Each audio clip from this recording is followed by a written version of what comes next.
తోడు ఉంటే నాకు చాలయ్యా, నన్నేదియూ కదపలేదయ్యా. నీ అభయముంటే నాకు చాలయ్యా, నన్నేదియూ తాకలేదయ్యా.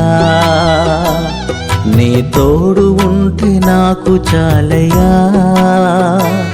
నన్నేదియూ కదపలేదయ్యా. నీ అభయముంటే నాకు చాలయ్యా, నన్నేదియూ తాకలేదయ్యా.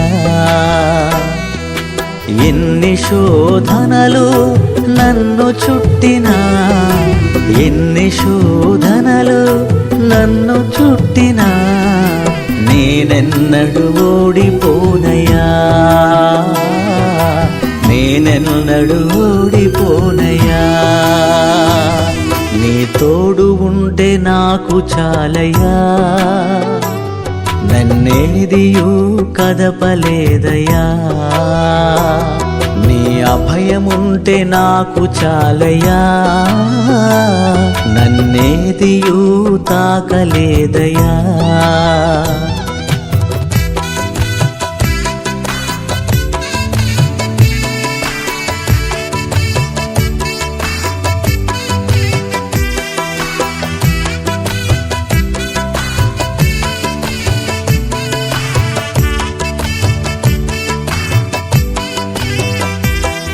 మోయలేని భారము మోయుచుండగా, నా సహాయమై నీవు నిలిచినావయ్యా. నడువలేక నా అడుగులు సన్నగిల్లగా, నా చేయి పట్టి నన్ను నడిపినావయ్యా. ఆత్మీయులే ఆవిరైనా, కనికరమే కరిగిపోయినా, ఆత్మీయులే ఆవిరైనా, కనికరమే కరిగిపోయినా, నీ తోడు నీ నీడ నన్ను వీడలేదయ్యా. నీ తోడు నీ నీడ నన్ను వీడలేదయ్యా. అందరికీ వందనాలు. Praise lord. అన్న పేరు సురేష్. అన్న 10 సంవత్సరాల క్రితం నాతో పాటు పరిచర్య ఆటో విషయంలో నేను ఫోన్ చేసినప్పుడల్లా వచ్చింది నాతో పాటు. సో అన్న ఆరోగ్యం బాగాలేదు, ఆరోగ్యం క్షీణించింది. సో అందరూ కూడా ప్రార్థన చేయండి. మరి అన్న క్యాన్సర్తో బాధపడతా ఉన్నాడు. 4 పిల్లలు ఉన్నారు, 3 ఆడపిల్లలు, ఒక చిన్న బాబు ఉన్నాడు.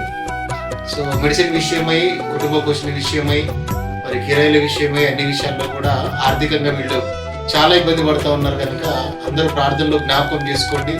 దేవుని మహాకృపను బట్టి మనకి తోచిన సాయం చేసినప్పుడు వీరి కుటుంబము లేస్తుంది, లేపి దేవుడు నిలబెడతాడు.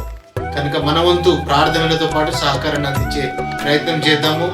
దేవుడు తప్పకుండా గొప్ప కార్యాలు చేయాలని ఆశపడతాం. ఇది మనుషులకి అసాధ్యం కానీ దేవుడికి సాధ్యం. కనుక వీరి కుటుంబం కోసం ప్రార్థన చేయండి. తప్పకుండా దేవుడు గొప్ప కార్యం చేస్తాడని నేను నమ్ముతా ఉన్నాను. Praise the lord. అందరికీ వందనాలు.